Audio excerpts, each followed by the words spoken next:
ಲೇಖಕರು ತಮ್ಮದೇ ಜೀವನದ ಒಂದು ಉದಾಹರಣೆಯನ್ನು ನೀಡುತ್ತಾರೆ. ಅವರಿಗೆ 17 ವರ್ಷ ವಯಸ್ಸಿದ್ದಾಗ ಒಬ್ಬ ದೊಡ್ಡ ಇಂಜಿನಿಯರ್ ಆಗಬೇಕೆಂಬ ಕನಸಿತ್ತು. ಆದರೆ 12ನೇ ತರಗತಿಯಲ್ಲಿ ಬಂದ ಅಂಕಗಳು ಅವರಿಗೆ ಇಂಜಿನಿಯರಿಂಗ್ ಸೀಟು ಪಡೆಯಲು ಸಾಲಲಿಲ್ಲ. ಆ ಕ್ಷಣಕ್ಕೆ ಅದು ದೊಡ್ಡ ಸೋಲು ಎಂದು ಕಂಡರೂ ಅವರು ಧೃತಿಗೆಡಲಿಲ್ಲ.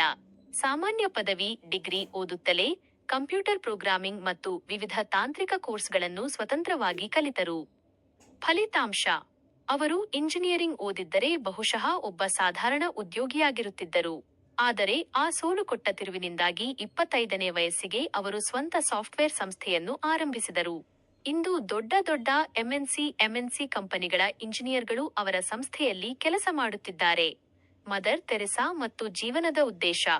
ಮತ್ತೊಂದು ಉದಾಹರಣೆಯೆಂದರೆ ಮದರ್ ತೆರೆಸಾ ಅವರು ಭಾರತಕ್ಕೆ ಒಬ್ಬ ಸಾಮಾನ್ಯ ಶಿಕ್ಷಕಿಯಾಗಿ ಬಂದವರು. ಆದರೆ ಸಂದರ್ಭಗಳು ಅವರ ಜೀವನದ ದಿಕ್ಕನ್ನು ಬದಲಿಸಿದವು. ಕಲ್ಕತ್ತಾದ ಬೀದಿಗಳಲ್ಲಿ ಅವರು ಕಂಡ ದೈನ್ಯತೆ ಅವರ ಬದುಕಿನ ಬಾಗಿಲನ್ನು ಬದಲಿಸಿತು. ಅವರು ಕೇವಲ ಶಿಕ್ಷಕಿಯಾಗಿ ಉಳಿಯದೆ ಜಗತ್ತೇ ಮೆಚ್ಚುವ ಮದರ್ ತೆರೆಸಾ ಆದರು. ಮುಚ್ಚಿದ ಬಾಗಿಲುಗಳು ಮತ್ತು ಹೊಸ ಅವಕಾಶಗಳು. ನಮ್ಮ ಜೀವನದಲ್ಲಿ ಯಾವುದೋ ಒಂದು ಕೆಲಸದ ಬಾಗಿಲು ಮುಚ್ಚಿದರೆ ನಾವು ಬೇಸರ ಪಡುತ್ತೇವೆ. ಆದರೆ ನೆನಪಿಡಿ, ಒಂದು ದಿಕ್ಕು ಬದಲಾವಣೆ. ಒಂದು ದಿಕ್ಕು ಮುಚ್ಚಿದಾಗ ಭಗವಂತ ನಮಗಾಗಿ ಇನ್ನೊಂದು ಉನ್ನತವಾದ ದಿಕ್ಕನ್ನು ತೆರೆದಿಟ್ಟಿರುತ್ತಾನೆ. 2. ನಿರೀಕ್ಷಿತ ಸೋಲು, ಅನಿರೀಕ್ಷಿತ ಲಾಭ. ನಾವು ಕಷ್ಟಪಟ್ಟು ಕೆಲಸ ಮಾಡಿಯೂ ಪ್ರತಿಫಲ ಸಿಗದಿದ್ದಾಗ ನಾವು ಯೋಚಿಸದ ಅದ್ಭುತ ಸಾಧ್ಯತೆಗಳು ಬದುಕಿನಲ್ಲಿ ಎದುರಾಗುತ್ತವೆ. 3. ದೌರ್ಬಲ್ಯವೇ ಶಕ್ತಿ. ನಮ್ಮ ವೀಕ್ನೆಸ್ ಅನ್ನು ಸ್ಟ್ರೆಂತ್ ಆಗಿ ಬದಲಿಸಿಕೊಳ್ಳಬೇಕು. ಡಿಪ್ರೆಷನ್ ಅಥವಾ ನೋವು ಉಂಟಾದಾಗ ಅದನ್ನೇ ಇನ್ಸ್ಪಿರೇಷನ್ ಆಗಿ ಬಳಸಿಕೊಂಡು ಮೇಲೆ ಬರಬೇಕು.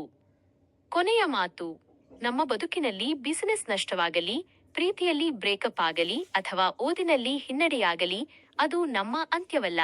ಬದಲಾಗಿ ನಮ್ಮ ಜೀವನದ ನಿಜವಾದ ಉದ್ದೇಶವನ್ನು ಅರ್ಥಮಾಡಿಸಲು ಪ್ರಕೃತಿ ನೀಡಿದ ಒಂದು ತಿರುವು. ಸೋಲನ್ನು ವಿಫಲತೆ ಎಂದು ನೋಡುವ ಬದಲು ನನ್ನ ಯಶಸ್ಸಿನ ಇನ್ನೊಂದು ಬಾಗಿಲು ತೆರೆಯುತ್ತಿದೆ ಎಂದು ಭಾವಿಸಿ ಜರ್ನಿಯನ್ನು ಮುಂದುವರಿಸೋಣ. ನಮ್ಮ ಯೋಜನೆಗಿಂತಲೂ ಮಿಗಿಲಾದ ಅದ್ಭುತ ಯೋಜನೆಯನ್ನು ಭಗವಂತ ನಮಗಾಗಿ ಇಟ್ಟಿರುತ್ತಾನೆ. ಪಾಸಿಟಿವ್ ಲೈಫ್ ನಾಲೆಡ್ಜ್ 333 ಚಾನೆಲ್ನ ವಿಡಿಯೋಸ್ ಇಷ್ಟವಾಗಿದ್ದರೆ ಲೈಕ್ ಮಾಡಿ, ಸಬ್ಸ್ಕ್ರೈಬ್ ಮಾಡಿ, ನಿಮ್ಮ ಸ್ನೇಹಿತರಿಗೆ ಶೇರ್ ಮಾಡಿ. ಧನ್ಯವಾದಗಳು.